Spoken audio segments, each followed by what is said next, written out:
Kalau kita pakai kacamata yang lebih objektif dengan kepala dingin, pemirsa, ini kita bahas dengan sudut pandang keilmuan hukum tata negara. Tadi Bang Marito mengatakan bahwa MK tidak boleh membuat norma. Ketentuan ambang batas partai politik dengan besaran DPT tadi dianggap menyalahi atau di luar kewenangan dari MK. Lantas apa yang dilakukan oleh DPR merevisi undang-undang pilkada? Boleh dong? Boleh. Memang boleh, karena itu kewenangannya kan. Kan dia lawgiver, lawmakers. Yang wewenangnya membuat norma, mengatur urusan maker, urusan giver itu urusan DPR. Urusan Anda, urusan MK, itu urusan nilai. Ini barang ini merah betul nggak punya? Merah, kurang merah dan segala macam. Cuma itu, bukan bikin. Nah, ini bikin tangan gelas, tinggi gelas kayak begini dan segala macam. Itu urusan di sini ke sini merah, di sini merah, di sini tulis TV One, di sini. Itu urusan DPR. Itu bikin namanya. Iya, oke. Mahkamah Konstitusi cuma menilai ini merah benar apa enggak nih. Betul. Cuma itu doang gitu. Tapi yang terjadi sekarang dengan tadi yang kita bola-balik bicara itu kan dia bikin itu penduduk sampai sekian banyak, sekian persen. Penduduk sampai sekian banyak, sekian persen. Kan begitu itu bikin. Itu mengambil alih kewenangan orang. Itu kita pakai sudut pandangnya dari sudut pandang DPR nih. Kita harus netral, Bang. Kita lihat dari sudut pandang masyarakat. Masyarakat bertanya, oke lah kalau mau revisi undang-undang pilkada. Ya kenapa juga sekarang? Sehari loh, Bang. Iya itu dia. Di situ itu memang ada soal gitu ya. Apalagi begini. Di tempat ini juga saya di sebelah itu saya bilang bahwa oke, kita ini negara hukum demokratis gitu ya. Negara hukum itu ada dua elemen penting. Satu elemen prosedur dan ada elemen substansial. Elemen prosedur itu salah satu unsurnya adalah tindakan government, tindakan administrasi itu harus by law, by rules. Prosedur itu loh elemennya itu. Nah, ya kita tahulah.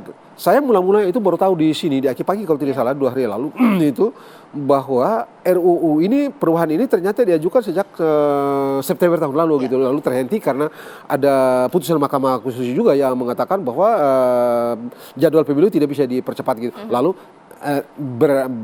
berakhir begitu saja. Tiba-tiba ada putusan Mahkamah Konstitusi yang sekarang lalu dirapatin gitu ya.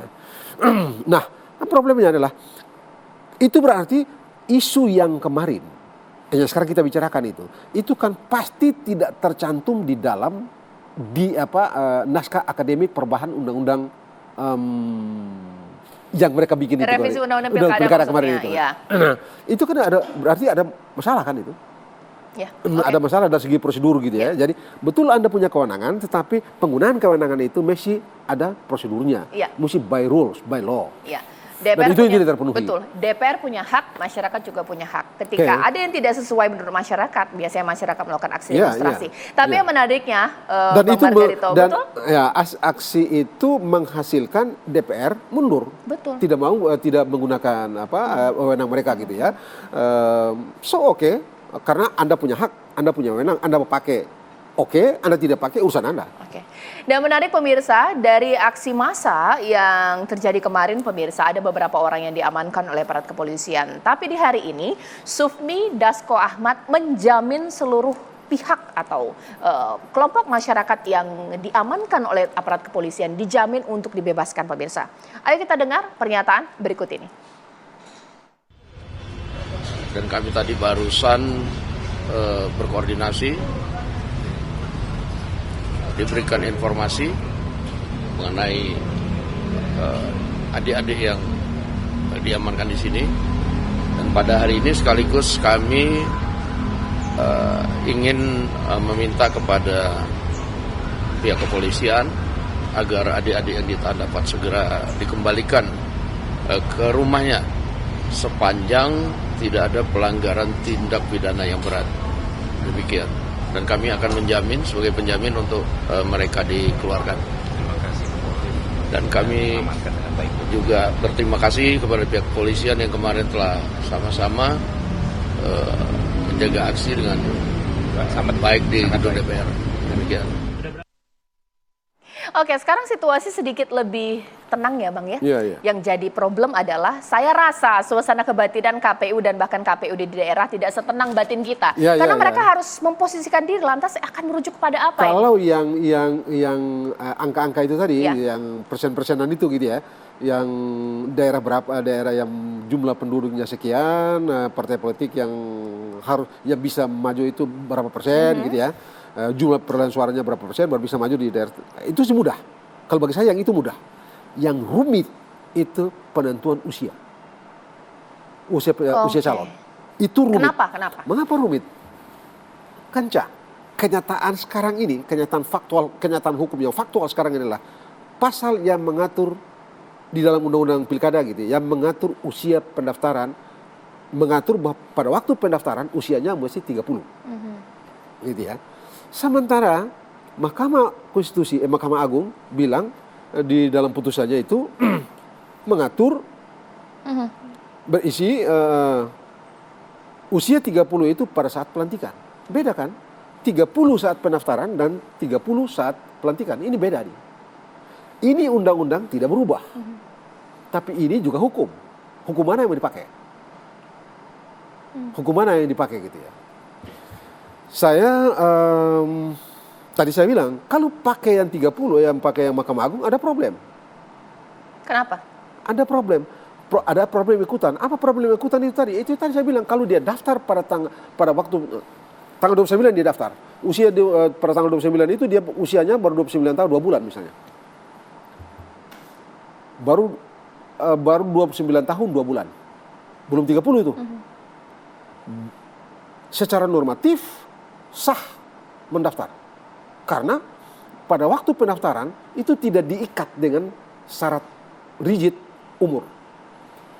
Yang diatur dalam putusan Mahkamah Agung adalah nanti lantik baru usia 30. Kalau lantik tanggal, katakanlah bulan Februari, ini orang yang terpilih, berapa usianya? Bisa dilantik apa enggak? Nggak bisa dilantik. Okay. Nah, kalau tidak bisa dilantik, apakah batal keterpilihannya? Kalau batal keterpilihannya, apa alasannya? Orang dia daftar sah kok.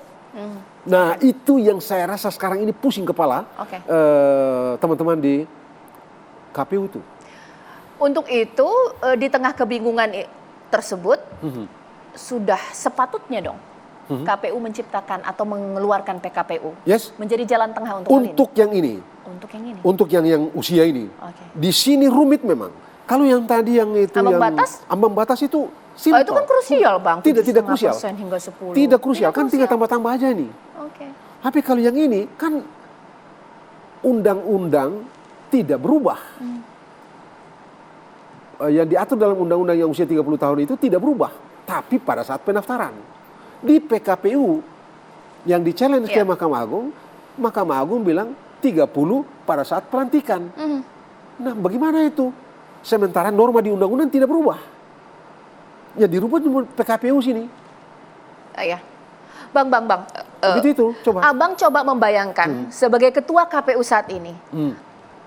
Apa sih yang akan diambil paling baik begitu ya? Yang paling baik untuk demokrasi, untuk masyarakat tidak menyalahin undang-undang ketatanegaraan. Ambil yang 30. Pada saat pendaftaran. Pada saat pendaftaran. Karena tidak ada problem ikutan. Satu, yang kedua, normanya lebih tinggi. Norma di undang-undang itu tidak berubah. Karena yang Mahkamah Konstitusi menyatakan bertentangan dengan undang-undang, tapi undang-undangnya tidak berubah. Ya. Norma ini tidak berubah. Baik. Sehingga jujur saya mesti mengatakan bahwa saya mesti mengatakan begini, abaikan saja itu pertimbangan Mahkamah Konstitusi itu. Yang dibilang kan kalau tidak salah di putusan 70 itu kan dinyatakan pendapat mereka itu kan dinyatakan dalam pertimbangan tuh. Anggap saya tidak ada pertimbangan itu. Anggap saya tidak ada. Tapi kan undang-undang tidak berubah. Baik. Pasal di undang-undang kan tidak berubah ini. Jadi ini berlaku. Yang kemudian menjadi hal yang paling sulit adalah ketika nanti KPU menciptakan atau mengeluarkan PKPU, apapun keputusannya merujuk kepada MA dan MK, tibalah kemudian mengecewakan masyarakat. Sebenarnya undang-undang ini haruskah memuaskan masyarakat? Sesaat lagi di One on One kami akan kembali.